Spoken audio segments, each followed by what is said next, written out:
Biasanya nih ya, kalau sebuah negara adidaya memanggil, sekutunya pasti langsung jawab. Tapi, gimana kalau dalam momen yang super krusial, panggilan itu malah dicuekin? Nah, itulah yang terjadi sama Presiden Trump waktu dia minta bantuan di salah satu jalur perairan paling strategis di dunia. Jawabannya, sepi, sunyi. Kok bisa? Yuk kita bedah bareng-bareng. Di depan media sih, Presiden Trump coba kelihatan optimis. Dia bilang, kami mendapat respons positif. Tapi, ada tapinya, dia juga nyeletuk, ada beberapa yang lebih memilih untuk tidak terlibat. Nah, kalimat yang kedua ini nih yang jadi kuncinya. Soalnya, di balik layar, yang nolak itu ternyata banyak banget. Jauh lebih banyak dari yang kita bayangkan.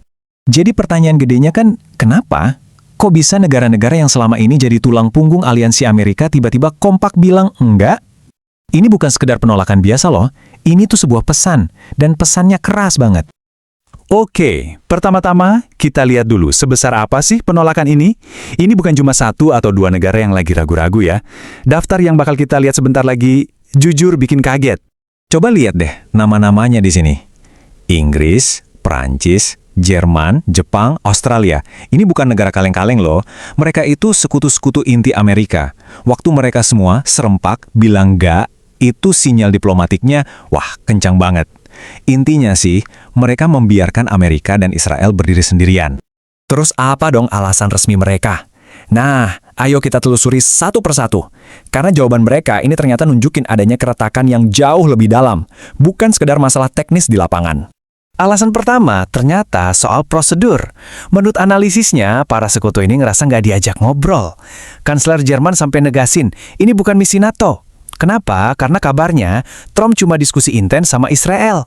Jadi ya sekutu-sekutu Eropa lainnya ngerasa ini bukan misi bareng-bareng, tapi lebih kayak agenda pribadinya Amerika dan Israel. Selain soal politik, ada alasan yang praktis banget, bahaya.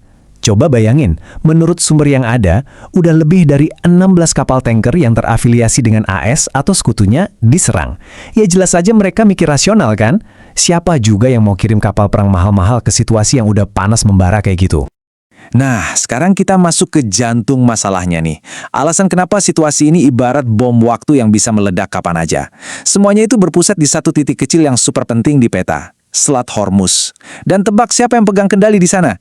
Iran. Selat Hormuz ini bukan cuma sekedar jalur air biasa ya.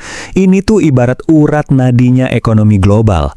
Siapapun yang bisa ngontrol selat ini, pada dasarnya dia itu megang remote pengatur aliran energi buat seluruh dunia. Coba deh lihat angkanya.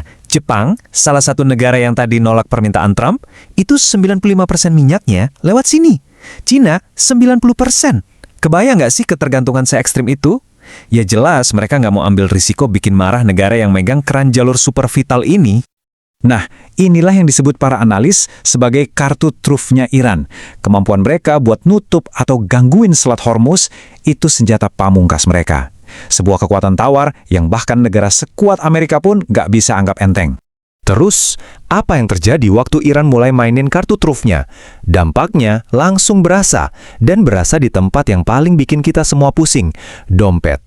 Menurut analisisnya, dampaknya itu dramatis banget. Harga minyak mentah dunia langsung loncat. Dari sekitar $60 per barel jadi di atas $100.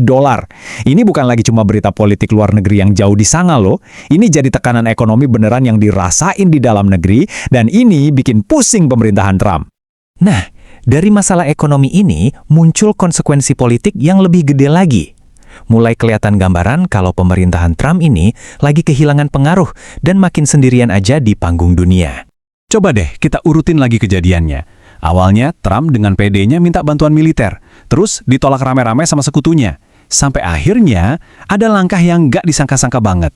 Menurut sumber nih, Amerika sampai harus kontak pejabat Iran lewat WhatsApp. Coba lewat WhatsApp buat bukan negosiasi.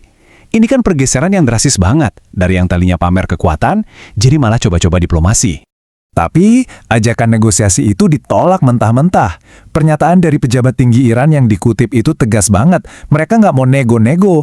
Dari kacamata Teheran, mereka lagi di atas angin. Tuntutan mereka cuma satu, Amerika dan Israel menyerah. Titik.